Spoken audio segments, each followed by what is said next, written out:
देखिए, मैं आज श्री गुरुद्वारा साहब नाडा साहब यहाँ आया हूँ और विशेष तौर पर ऐसे मौके पर जब हमारा एक बहुत लंबे समय से एक पेंडिंग इशू था कि हरियाणा की से गुरुद्वारा प्रबंधक कमेटी अलग जो बनाई गई है उसको मान्यता मिले। सुप्रीम कोर्ट में केस था और लगभग 8 साल के बाद ये जो केस है वो अब हरियाणा की जो गुरुद्वारा प्रबंधक कमेटी उन्होंने जीत लिया है और सारे जो हरियाणा के 52 जो गुरुद्वारा साहब हैं वो सभी अब हरियाणा गुरुद्वारा प्रबंधक कमेटी की देख रेख में सब चलेंगे और इन गुरुद्वारों के माध्यम से जो भी समाज की सेवा के काम सब होते हैं वो सब बहुत सुचारू ढंग से चलेंगे। हरियाणा के सभी सिख समाज को मैंने अपील की है कि सब मिल करके किसी प्रकार का अब अंतर्विरोध जो पहले चलता था कि कुछ गुरुद्वारे हरियाणा प्रबंधक कमेटी के पास थे, कुछ गुरुद्वारे एसजीपीसी के पास थे, तो सब मिल करके एक ही छत्र छाया में और कोशिश ये रहेगी कि सबको साथ मिला करके एक टीम बनाई जाएगी और उसके अनुसार सब चलेंगे। आज उसी उपलक्ष्य में मैं गुरुद्वारा नाडा साहब आकर के गुरु साहब का आशीर्वाद भी मैंने लिया, मत्था भी टेका है और सब लोगों को मैंने बधाई भी दी है। जी सर, इसके अलावा बारिश का मौसम है सर, आप देख रहे हैं फसलों को लेकर के काफ़ी किसान जो है सरकार की तरफ अब देख रहा है, दूसरी तरफ परमात्मा की तरफ नहीं। सरकार का क्या रुख है सर इसको लेकर? देखिए, ये बहुत ही एक ऐसी इस समय चल रहा है कि जो जिसकी बिल्कुल अपेक्षा नहीं थी, अब फसल पकी हुई खड़ी है, धान की फसल, और वर्षा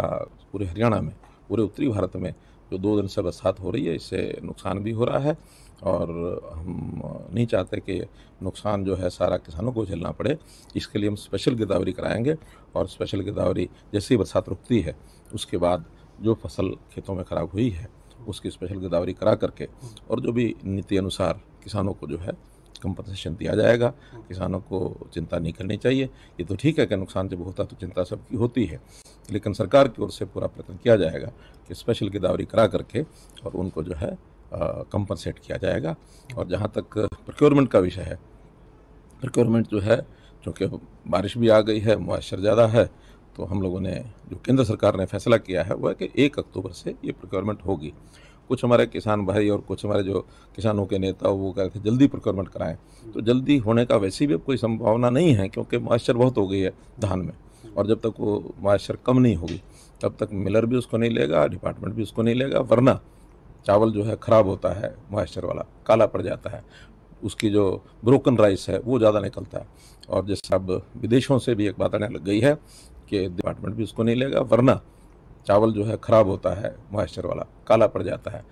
उसकी जो ब्रोकन राइस है वो ज़्यादा निकलता है। और जैसे अब विदेशों से भी एक बात आने लग गई है